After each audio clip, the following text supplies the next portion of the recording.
Good Wednesday morning. Today's lesson comes from Exodus chapter 15. Starting at verse 19, it says, "For the horse of Pharaoh went in with his chariots and with his horsemen into the sea. And the Lord brought again the waters of the sea up on them, on Pharaoh's whole army.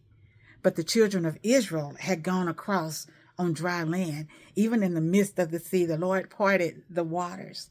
They walked across on dry land, not mud, dry land. And the Lord caused the waters to come back and drowned all of Pharaoh's army. And Miriam, who is the sister of Aaron and Moses, she's a prophetess, took a timbrel in her hand. And all the women went after her with timbrels and with dances." This is a time of celebration. She's singing a song of praise, glorifying the Lord for what they have witnessed. They're eyewitnesses to a miracle. The Lord has saved them. Their backs were to the wall. In front of them was numerous horses and chariots and mighty men, Pharaoh's army. Behind them was the Red Sea. They panicked. But God told Moses, "Watch and see the salvation of the Lord." So Miriam answered them and she said, "Let's sing to the Lord, y'all, for he had triumphed gloriously. The horse and his rider had he thrown into the sea." So verse 22. Now 21 was when she was saying, "Let's sing, y'all, let's praise them." 22 says, "Now Moses brought Israel from the Red Sea." They traveled from the Red Sea and they went out into the wilderness of Shur. Think about the wilderness. Is that the place you want to go on vacation? I don't think so. They came upon some hard times. How soon we forget. They went 3 days in the wilderness and they didn't find any water. Verse 23, there's between 21, which is glorifying and praising the Lord. 22 says they traveled and they went 3 days in that wilderness and there was no water. Verse 23, "And when they came to Marah, they could not drink of the waters of Marah, for they were bitter. Therefore the name of it was called Marah.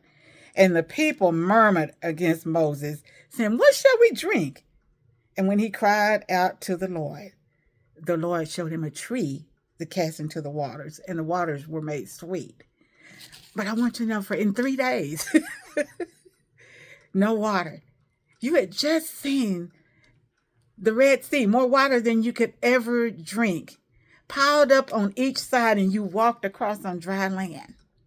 And you were singing and praising the Lord. But yet 3 days later, and I thought about foreshadowing Palm Sunday, they were going, "Hosanna, Hosanna." But then just the next Sunday, the next Friday, it was crucify him, crucify him. And by that Sunday, that Saturday, he was in the grave. We have short-term memory when it comes to what the Lord has done for us. How soon we forget. When the Lord has brought us out of one trial and the next one comes up, even if it's the next day, even if it's that same day, remember, he hasn't changed. The Lord is immutable. He does not change. He had the power to get us through one trial and affliction. He still has that same power. He's still sovereign. Let's not be like the example of Miriam and the children of Israel, who were singing the Lord's praises in verse 21. But by verse 24, they were murmuring against Moses. How soon we forget. Exodus chapter 15, verses 19 through 24. I love you. The Lord loves us. He so wants us to love one another. And God willing, I'll see you the next day. Have a wonderful Wednesday. Bye.